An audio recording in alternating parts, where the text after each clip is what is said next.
and a half or two. You must have good liver. I try and drink a lot of water. You must have good liver. I drink a half a bottle at night. That's That must be fun during the night. Mm-hmm.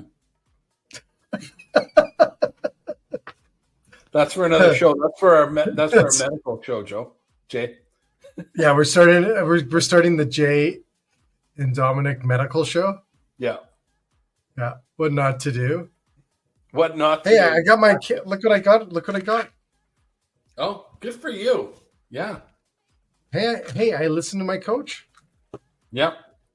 Got my B12s. Did you read up on that? On how much DEET? It's a lot. It's more than you think. It's a lot. It's a lot. It's a lot. Well, to everyone else that's watching tonight, we just finished a webinar earlier, but we have a great guest on tonight's show. And if you're listening to this on one of our channels later on, or you're like Dominic and you sit in bed all night scrolling on TikTok, you can now watch and listen to our whole shows all at once on TikTok. Yeah, that's cool. Cool feature. Cool feature they rolled out there. I think the viewership's going to just get massive now. Well, now that you're competing with YouTube and you're competing with bigger reels and stuff, and then you're also competing with podcast channels. Yeah. Brilliant. I hate to say it. Brilliant. So I personally think, and I might be a little biased here, but I think we're the first restaurant podcast on TikTok that does full shows. I agree, but what do I know? I kind of blew it today because I told someone. So that and the 36,000 other people that listen to us on TikTok now. Apparently they figured it out. Well, as soon as you think there's a secret, Jay, there's no secret. Right? There is no secret. Do you know what comes from that, though? I found out I have a problem. And the problem is ADHD. Do you know that you're more open to conversations or telling people everything if you have ADHD?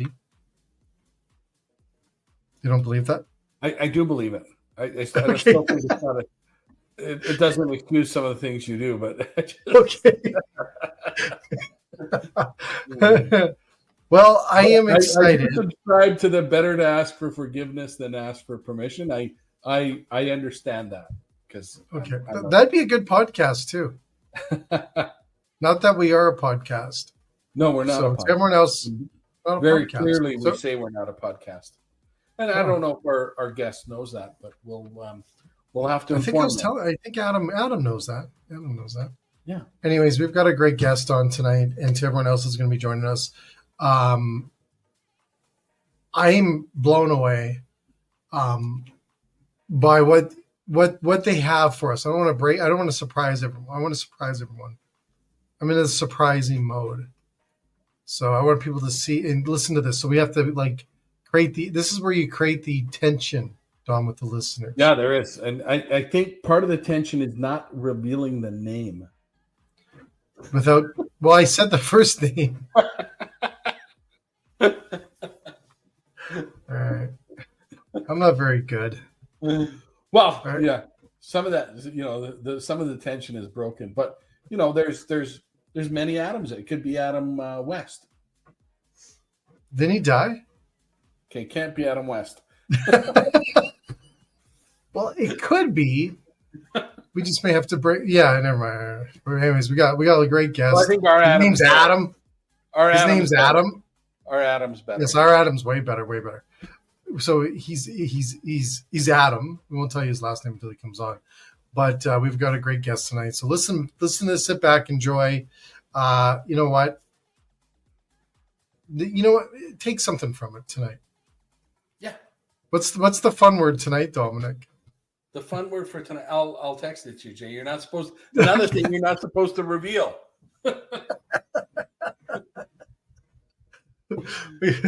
Anyways, here we go. We're gonna do the intro and enjoy tonight. Here we go.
There we go.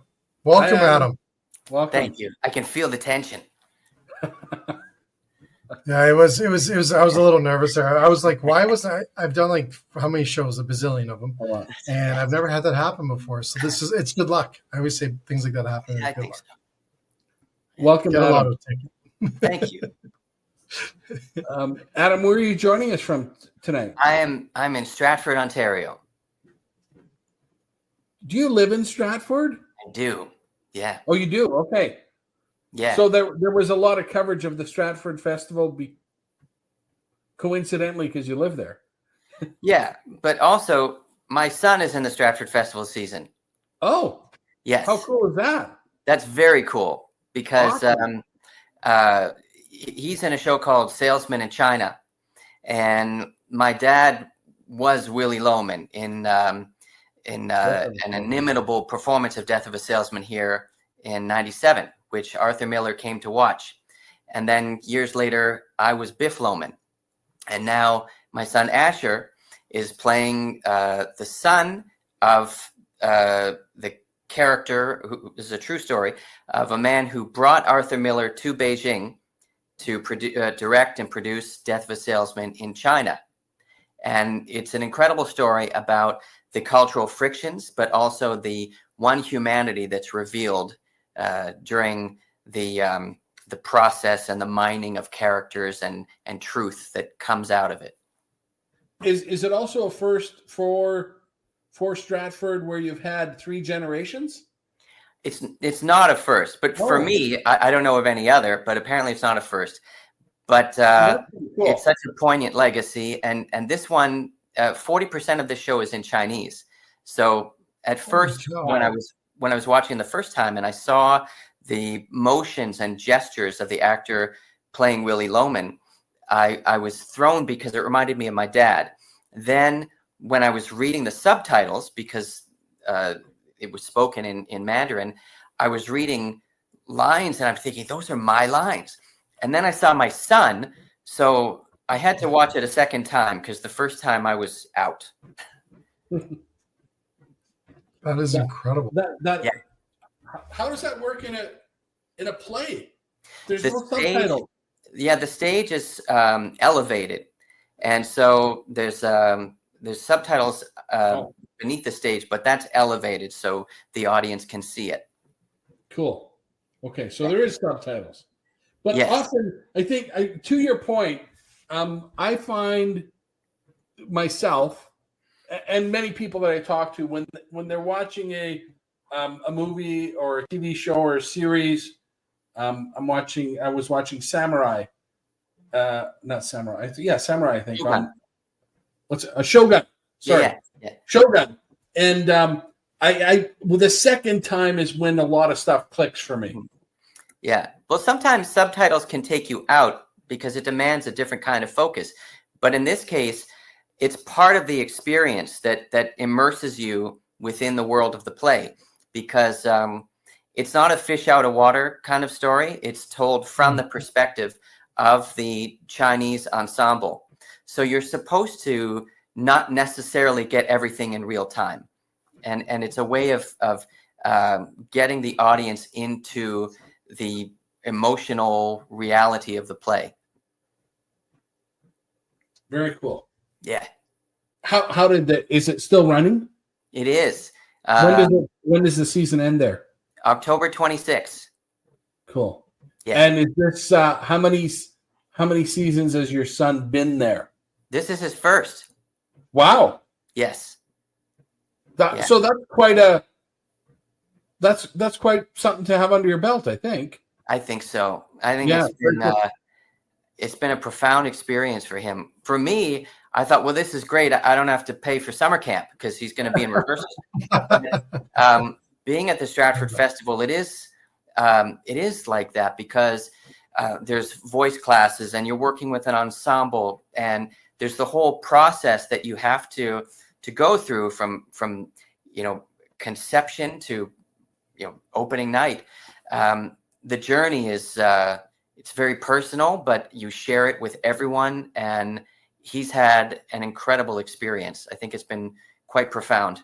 How old is he? 10. Wow. Yeah. Can I ask how old you were when you were there? I was, I was there in 2005. I was 32. So a little older, but I got into it later. Okay. Yeah. And how old was your dad? Your dad was quite a bit older in 90. Would you say 97? Yes. So he was 62. He was. And what was incredible was he hadn't been on stage in 31 years. Really? Yeah, No but way. he was asked to direct Death of a Salesman in 95. But he said, I can't because I have to have a hip replacement. But I want to do this. I don't want to direct it, though. I want to act in it. And because it spoke to him very personally on many levels, so he acted in it. And it was fantastic because there were a lot of people who doubted him. He was a TV actor. So people thought, what does this guy know? He's going to come on stage and what's he going to do? But he blew everyone away. Yeah. You know, it was awesome on TV. You know, it was, I fondly remember that show, actually, watching that show as a kid with my family. That was something we watched as a family. So it was quite cool. For that reason, families watch it together. For your dad, because he died very young, your father. Yeah, he was 65. Only 60, how old? 65. 65, yeah. Mm-hmm. Yeah, that's a hard loss at a young age like that. Yes. Yeah. So I'm sure he's quite proud of his grandson. I think so. Yeah, for sure. Yeah, that'd be awesome. And your mom must be quite thrilled to see him up there as well. Yeah, she is. She came to the opening night, and then she came back a couple weeks later. So she's awesome. Thrilled with him. Yeah, that's so cool. I'm shocked that there's been other 3-generation. That's what I was told. I don't know who that is, but I like this one. Yeah, this is very cool. Mm-hmm. Jay, I'll let you run. No. This is good. This is what's great about our shows is that we can talk about whatever we want. Adam, so it's not a podcast, so there's no rules. Yeah, there's no rules. All right. We can get quite graphic if we need to. I don't think that'll happen tonight. I hope. Okay. But, that's the late show at Dominic. So Adam, we want to talk about the magazine, and you guys have not only are you an iconic family in Canada, you have a magazine that is huge, and it's been a part of our industry in the restaurant industry, the culinary world, and it's so significant. Can you tell us more about Dine? So I know your mom was on here talking about it. We got excited. I want to hear from your perspective. Tell us more about Dine from you. Well, for me, this was sort of a culmination of everything my mother had done before, leading up to it. She had written for everyone. She had had columns in various aspects of dining and hospitality and travel. So bringing this to fruition was, it sort of embodied her essence and everything that she had to give. At the time, I had finished my season at the Stratford Festival and found myself an out-of-work actor. So she said, maybe you can put your university education to use and help me. And I said, I'd really like to write for you. And she said, no, that's not going to happen. And I did write something which she didn't like. And I obviously, looking back, I value this, that she didn't hand it to me because she said that I wasn't good enough to write in her publication. And so she was a tough editor, but I learned from her so much about what my mom writes and what she's taught me is similar to acting. It's about being authentic and getting into the emotional truth of either the person about whom you're writing or the dining experience or the core of what you're doing. So, for example, I have my areas where I specialize, but I can't pretend just because I'm a writer that I can write about anything. We only write about what we know. And if we don't know something, if there's something that my mom would be better at writing, then she's going to do it. And if neither of us can do it, then we, try to commission someone else. But generally, what we want to convey about the dining experience is the food, the hospitality, the wine, dining experiences around the world. Obviously, gastronomy in Japan, for example, where I used to live, across the country, there's regional and seasonal differences. But now we have a flourishing Japanese culinary scene in Toronto. And so sharing authenticity is what we're interested in. And hopefully we have really cool stories that people can relate to, things, stories that we feel compelled to share. And we do that. We speak to different audiences, but we both come from the same place and have the same ambition to share that. Very cool. Very neat. Your mom was much more gracious about your first stories, by the way. When she told us, she was very nice about it. She just said it needed some work and Well, the thing is, so that was a story about bourbon, and she said, "You don't know how to write about bourbon," and the way she said it to me, it was almost like she was disappointed in herself, like for not teaching me. So I ended up driving down to Kentucky, and I just felt so moved to do this. I went to almost every single distillery in the state, but because I wanted to learn about bourbon, but I was also really interested in bluegrass. So that was a lot of fun. I wrote about bourbon and bluegrass. How, you can't go wrong. Yeah. Well, you're somebody that takes your work seriously. I'll give you that. Yeah, well, it's an education. For sure. Mm-hmm. It's really fun. And education is what you make it. You could go to Kentucky and learn about baseball or learn about Muhammad Ali or learn about horses. But you let your interest guide you, and then delve as deep as you can, and then share it. Yeah. Have you seen the series Justified? No. It's rural Kentucky. It's okay. Quite cool. I was going to ask you about that. It's like, is any of that real? But and I think to Jay's point, your magazine and now it's an e-magazine. Mm-hmm. It's online. It's beautiful, and you do get immersed in the writing and the stories. And I think I kind of remember what she said around that was she wanted to make the reader feel like they were there experiencing that. Mm-hmm. and that comes through in a big way, which is awesome. It is awesome. I think Jay wanted to see a print edition of it because you want to feel it, like you want to touch it, right? Yeah. Even though it's a magazine, and the images, like all the imagery in your online version is stunning. It's all beautiful. It's really it can be a tactile experience, and as a writer, you have to put yourself in the story without making it about yourself. Mm-hmm. You want the reader to identify and feel like it's them. So you're the voice for the reader. And with my mom, she's not going to do anything half-assed. It has to be, when we were doing print, it was a big, oversized, glossy book. The stock, the paper stock, was heavy, and that's her. I have said my mom is not a flower in a bouquet. She stands alone, and same with this magazine. It stands out. Yeah. It does. And then that's my mom. Yeah, and credit to you guys for doing it like that. That makes it harder though. Yeah. It's a lot of work. But do hard things. It's the challenge is not daunting. I mean, it's always an uphill climb, but that's what makes it worth it. Yeah.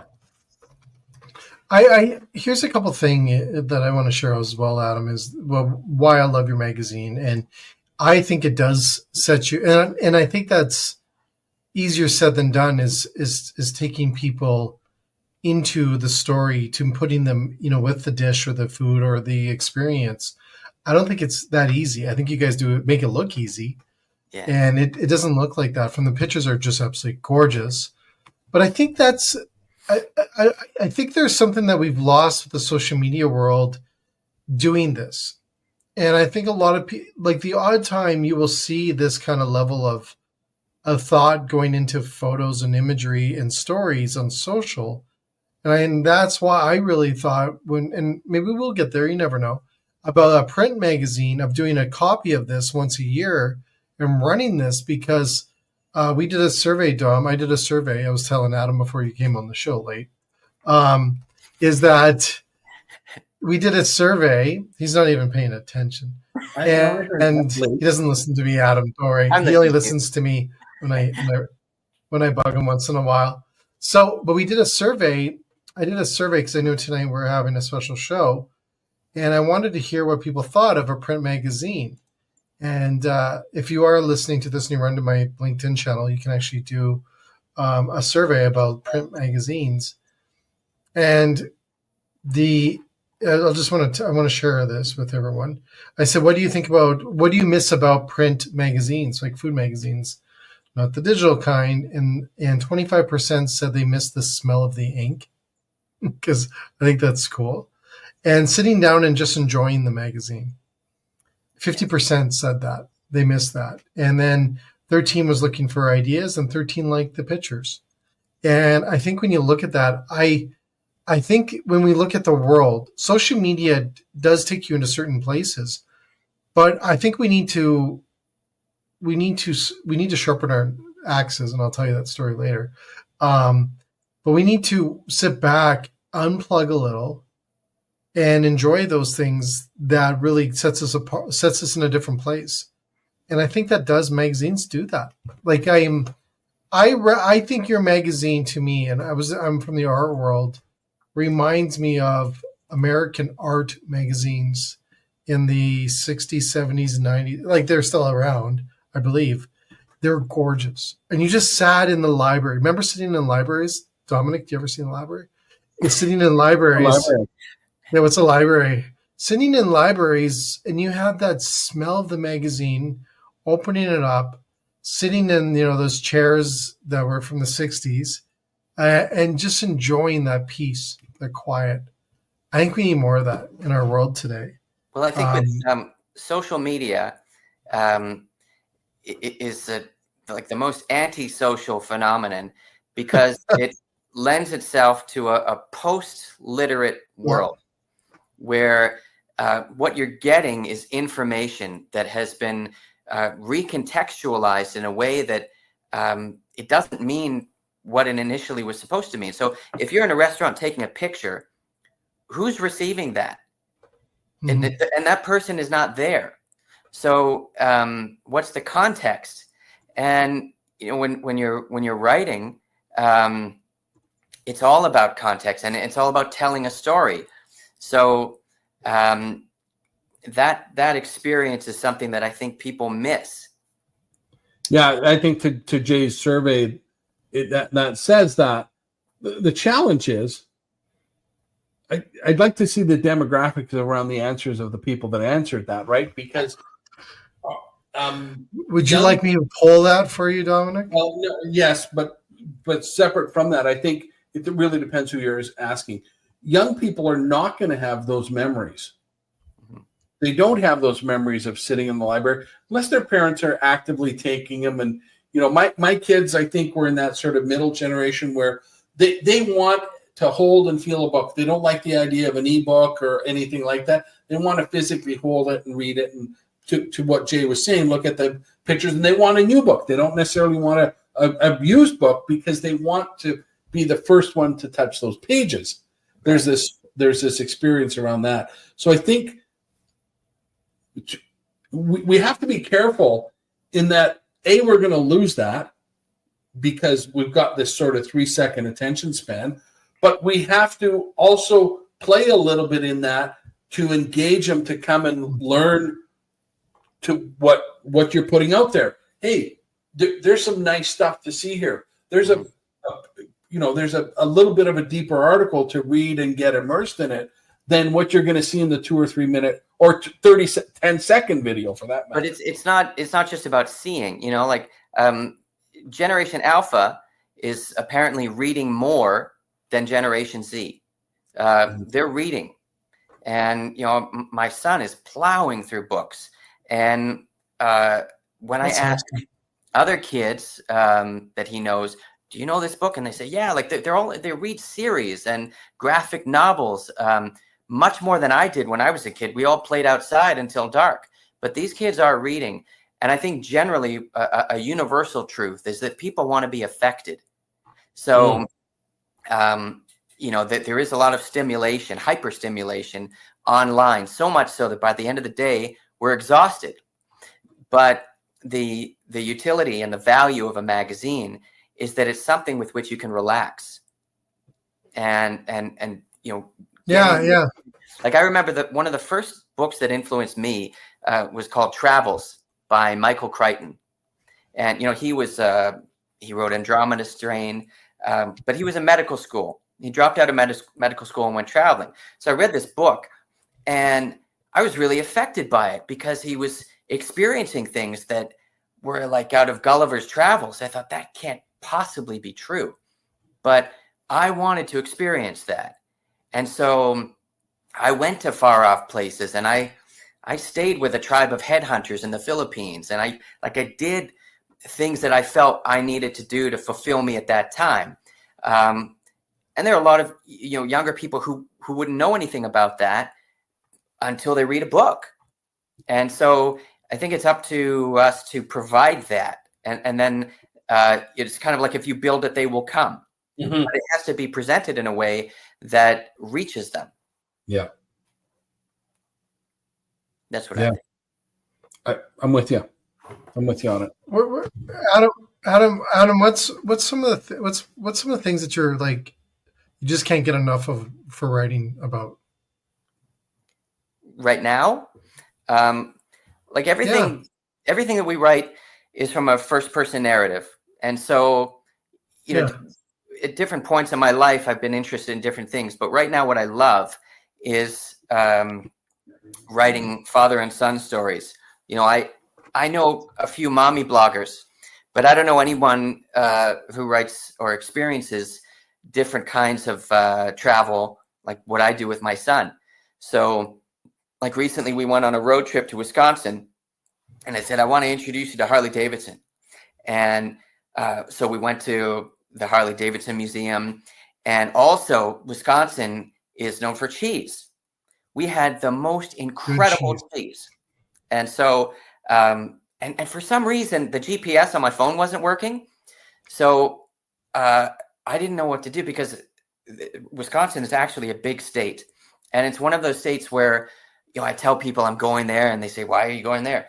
But when you zoom in, there's a whole world and beautiful countryside. But it's not like you can go to one farm and say, do you know where such and such a farm is? Everything is so far away. And so we had to do it old school. I needed to use a map. Wow. But then I said, you know what? We've been chasing cheese all day, every day. I think we've had enough cheese. So we stopped in this little town called Black Earth. And I said, why don't we just play some catch? So we go to a park, and it was like something out of a Norman Rockwell painting. My son and I playing catch in Wisconsin. And what was wonderful, he was using my glove that my dad got from me when I was his age. We're throwing the ball. He dropped the glove, ran up to me and gave me, he jumped and gave me a hug. And he said, I don't ever want this to end. Oh, wow. That for me. Did you start crying? Because I would, man. Oh, I did. And, and that's what I live for, is to expose him to different things. But just like now, you have no idea where the conversation is going to go. And, the best laid plans of mice and men, I wanted to get to a certain dairy, but nothing was more meaningful than playing that game of catch in Black Earth, Wisconsin, which 20 minutes earlier I had no idea existed. So yes. I like finding off the beaten path experiences and letting them take me into another experience that I never even considered. We do a lot of that, and like I'm not interested in writing about something that you could find on a Google top 10 list. There's no point. It's already there. So if I'm going to go somewhere, I want to find a different story angle, something that I think is really cool. The writers that influenced me as a kid, like Jack Kerouac, or I really like the Electric Kool-Aid Acid Test, or Hitchhiker. Was it Zen and the Art of Motorcycle Maintenance? So these stories about being on the road really inspire me, especially in America, where it's like a choose your own adventure book. I love doing that. And so we do a lot of traveling like that within Canada as well. We went to Alberta, and I wanted him to get a real sense of place, to be able to define for himself what is Alberta. And what was great was, in addition to having all the Rocky Mountain proteins, he now knows that Alberta is the home of honey in Canada. So we went to an apiary, we put on the suit, got swarmed by bees. We also went to a Cree reserve somewhere. I can't even remember where it was, but we're on horseback doing archery in the woods. And like all these really cool experiences you can find right here in Canada. You don't have to go to the other side of the globe. But I look for really cool experiences that fuel my joie de vivre. And I try to include my son in everything and then write about that. That's awesome. Do you know what I'm going to say, Dom? What am I going to say to Adam? What's he need? A podcast. You need a podcast, Adam. Yeah. You need a podcast. I don't know the first thing about how to start that. Well, that's a good thing. Well, that's actually a good thing. It's actually that a good really thing. is, because if you still don't know. We still don't know. To your writing, you write what you feel, and you write what you're immersed in. And I don't know nothing about podcasts either. I hired Jay to do my podcast because I didn't know nothing about podcasts, and then I quickly found out he's an idiot and he doesn't know anything either about podcasts. But you're a storyteller, like with my dad. Hey, be nice, Dom. My dad, Ed McMahon, come on. Lighten up on Carson, come on. Well, I was just going to say that my dad felt compelled to direct and act because he felt he needed to tell these stories. And as an actor or as a writer, I feel I need to tell these stories. And similarly with you, you have stories to tell, or there are people whose stories you want to share. That's what we're trying to do. Exactly. Yeah, I mean, I'm so interested in certain chefs or farmers. I out here in Stratford, I meet certain farmers that they do amazing things. I was at a garlic festival last week or 2 weeks ago. I didn't try it, but I was shown 60 different kinds of garlic. 60? Yes. Well, September issue talks about a garlic festival. I think your one issue. I'm pretty sure it's the cover. But I mean, so and there was one guy there. He had garlic and bacon ice cream. Wow. I wanted to know about that guy. See, but that's the beauty of the stories behind, like the stuff that me and Dom get to do, and we interview. Well, and I think the food ends up being this sort of this magnet that everybody gathers around, right, or is drawn to because it is a universal language itself. So there's always food connected to our stories. Yeah. And we often remember. That's the cool thing. My kids, they'll when they talk about something, hey, remember we were at X, we were eating this, we were, they remember the event, but they also remember the food, which is it's cool to me that's and our memories are triggered by food as well, which is very and it is, like you said, it's a language. Obviously, I don't know how many languages there are in the world, but there's even more cuisines. Especially when I was living in Japan, people would always ask me, well, what's Canadian food? Well, it depends where you are. And we're not a recipe-driven gastronomy. We're an ingredient-based one. So, obviously there's a whole host of recipes coming out of Newfoundland or Quebec, but what you eat in Alberta is going to be very different than what you're going to eat in the plains or in the maritime provinces. If you want the best Indian cuisine in the world, well, where do they get all their lentils, if not Saskatchewan? So, where they have now in Saskatchewan, they have lentil beer. So wherever you go in this country, there's different ingredients to try, and you find them in different dishes. So, and there's a story behind each one of those ingredients and each one of those farmers. How did they get there, and why are they doing it this way? And what I find interesting, Adam, behind those stories, like those people, every person had, very rarely you'll find someone that had it really easy, right? And it's a very rags to riches stories usually, or very challenging that they had to get to where they are today. And that's what me and Dominic love focusing on and celebrating them in a way. Doing this show is also celebrating our industry and people like yourself.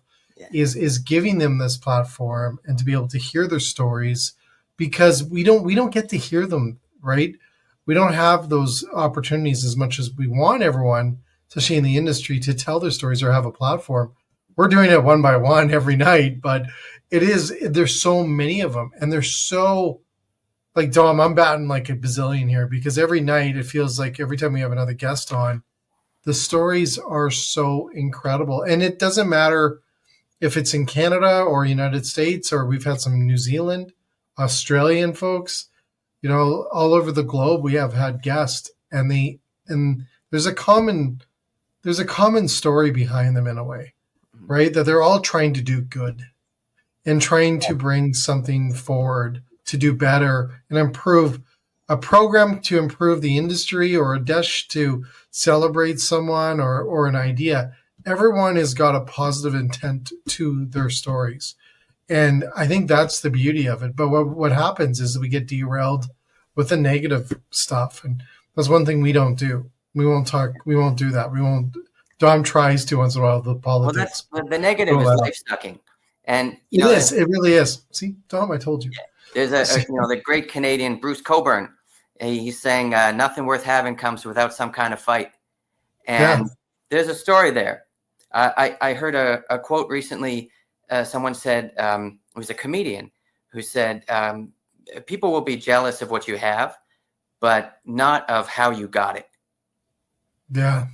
And, everybody has a story. That's really good. Yeah. Who have made that journey. Everyone is on a journey. So, the people who have something to show for it, you don't know what their story is, but sometimes it's fascinating.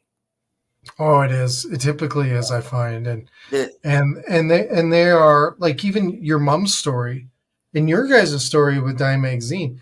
It wasn't easy. It looks like it was okay, this and that. Not from what we heard from your mom. It's not easy. But the thing is, something, again, my dad used to say, you have to love the character that you're portraying. And similarly with my mom and I, we love each other.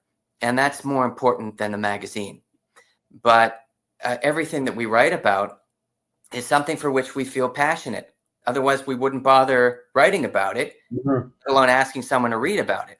But it's that that keeps us going, because there's something, some positive story that has to be shared, and somebody doing something really cool that has to be shared. And like, when I think of my first few stories, the first story that I ever had published, I was in Vietnam in a taxi, and the doors locked. There were 3 guys in the cab, and they attacked me.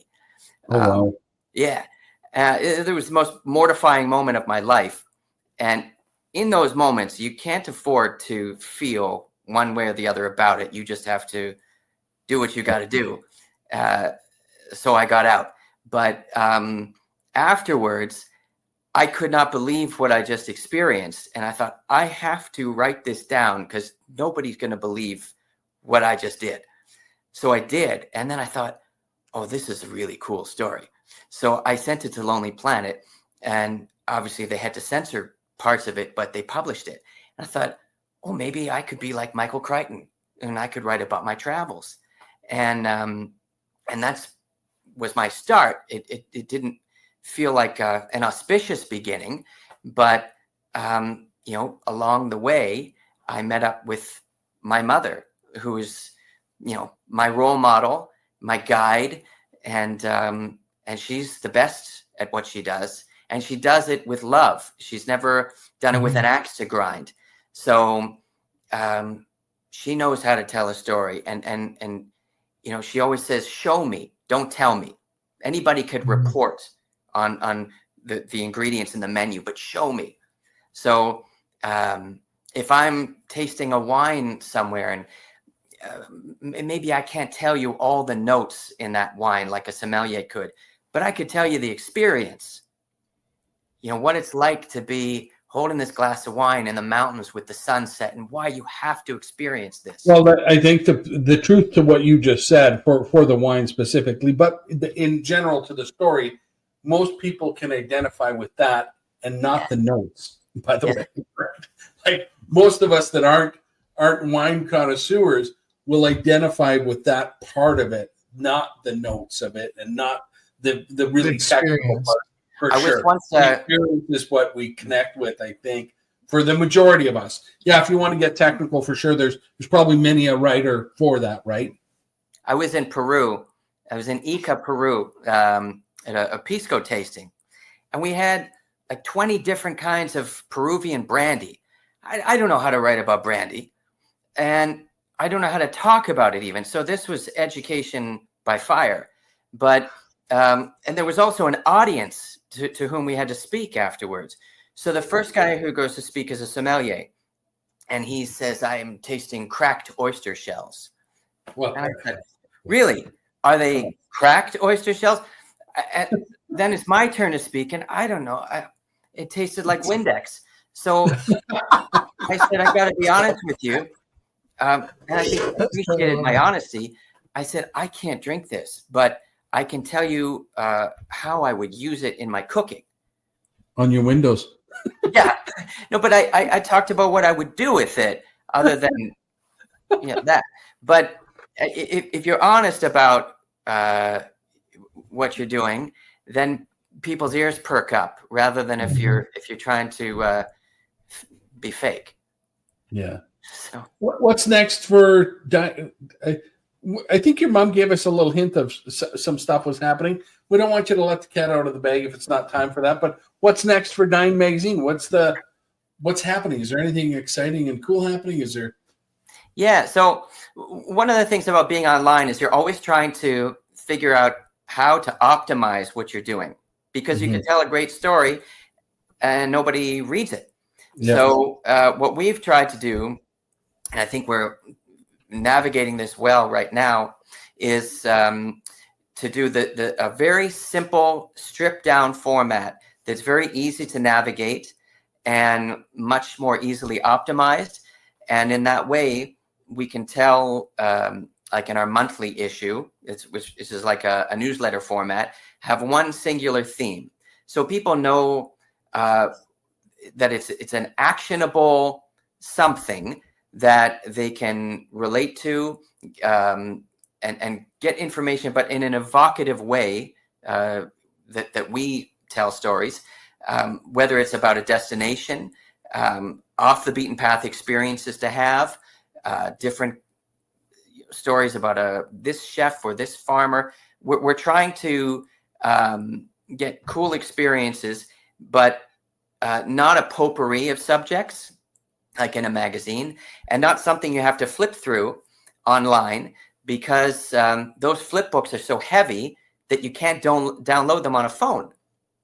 And so we're trying to just pare it down and get it to a very simple, organic format so that people can see very clearly on one screen the different articles in a singular theme, but we really dive deep into it. So there's different angles and different aspects that my mom is writing and that I'm writing. And and then we're letting that story unfold. And then the reader can choose, I want this article or I want this article. But it's not something you have to flip through. It's more scrolling, which is what people seem to be doing nowadays. In addition to that, we do want to diversify. And if I had, a few more people other than me and my mom, we would want to have some kind of podcast. We want to get more into multimedia because there's so many different ways to share a story. And you can write about it, but there's video aspect, and we've got a lot of video content that we want to share that's an adjunct to the story. Yeah. So I think online, the sky's the limit. We just have to figure out how to take off. And we're doing it. My mom and I together. That's awesome. Yeah. People want to hear it too, eh, Jay? Well, I just here's sorry, screaming in my mic, but I get excited about this. Like when I look at, and I've done enough producing of shows, Domino's, and stuff like this. I've cut back a little, but some of the things that you look at when you are trying to create a good podcast, not saying you need one, but you should, is that you have to look at the speakers and the people, the passion, the love, the energy, the stories, the history behind it. You guys check off every box there is. And I think when you look at that and you look at the new means of getting the stories out by doing this and having hundreds of thousands of people listening to you and hearing your stories, I think there's a beauty to that. It's almost like, because don't get me wrong, I think magazines, and I do think that it's time for a special edition, a run of your magazine, to give people that experience again and to celebrate it. But I think it's in the sense of the way that podcasts are today. I love it because you can't get more authentic than Dominic making a sandwich on a show, right? Or or us being as clear as and open as we are. And to me, there's a beauty behind that, and it's a trust with your listeners, and it's a trust with your guest and your co-host that you combine, and this beautiful magic happens. And I think you guys would do a phenomenal job on the podcast. And you don't need to know anything about it. Trust me, we still don't know. Well, I think you're just talking about one of the great things about my mom. Why do you agree with me so fast when I say we don't know what we're doing? You're like, yeah, he doesn't have a fucking clue. No, I was just going to say that with my mom, she's quite a dynamo. And what I've learned from her is there is no spoon, everything is out of the box. So we talk about things and we say, let's try it this way. Let's try it this way. So there's a lot of things that we're doing now. And also, syndicating our content, getting it out there as much as we can, because that seems to be the way now online. If it's hard to get a subscription base, so if you can syndicate and aggregate, that helps. But between the two of us, if there's something we don't know, we don't shut the door. We just figure it out. Yeah, and then you do it. That's what successful people do, right? Yeah. And that, I think part of the magic in doing it like that is, I was speaking to somebody today and he said, entrepreneurs or almost anybody and even when something doesn't work, they go spend more money to maybe have it not work again. And then they go and spend more money. If you look back, it would have been cheaper to hire a producer or somebody to maybe, put it all together for us. But the experience that you get from failing a couple times and or learning as you're going or figuring it out is much more valuable than having somebody just turn the key for you and say, here's the script and here's what to do. I think it fails a lot like that. The failure is bigger because then all of a sudden you're not your authentic self. You're not, you're trying to conform to, what's right.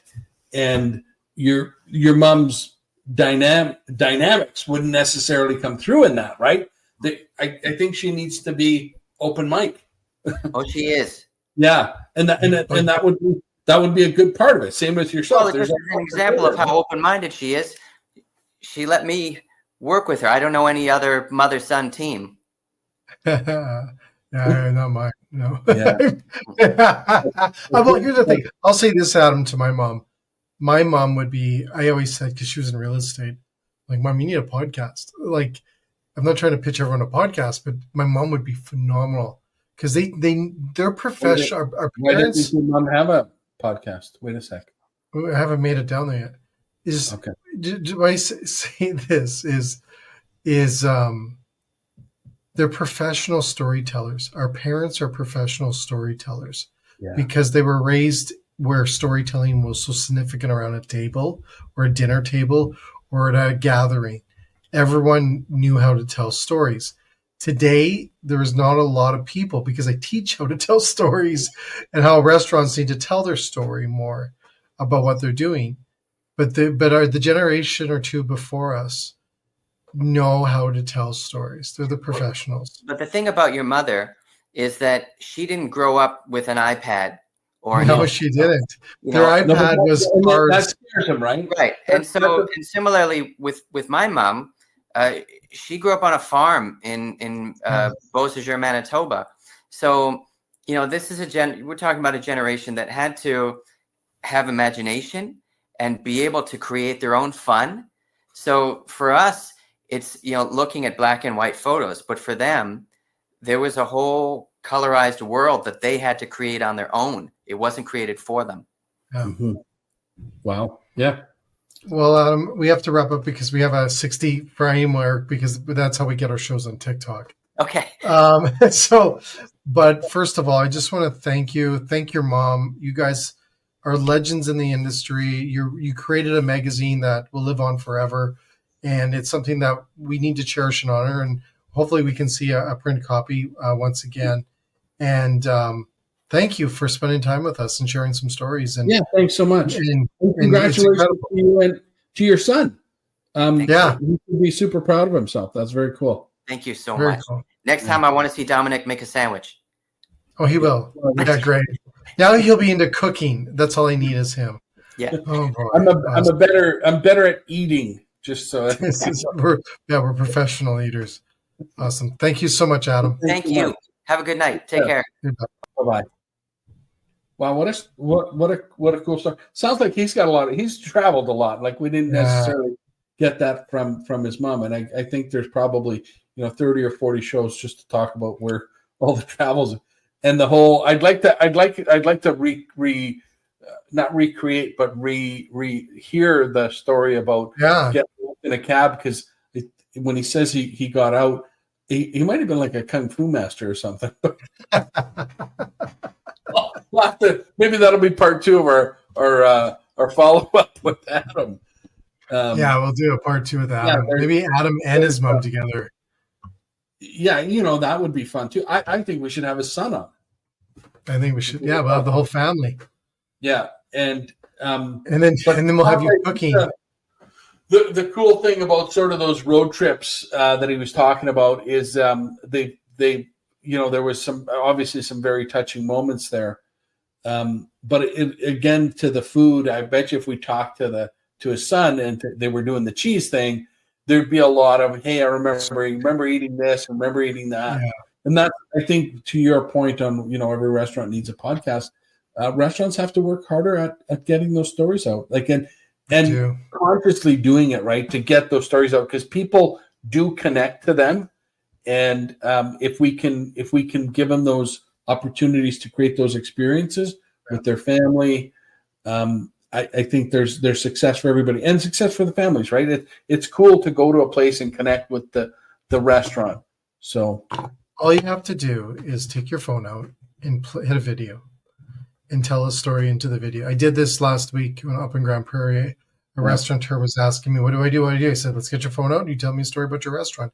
And his video, what are you doing?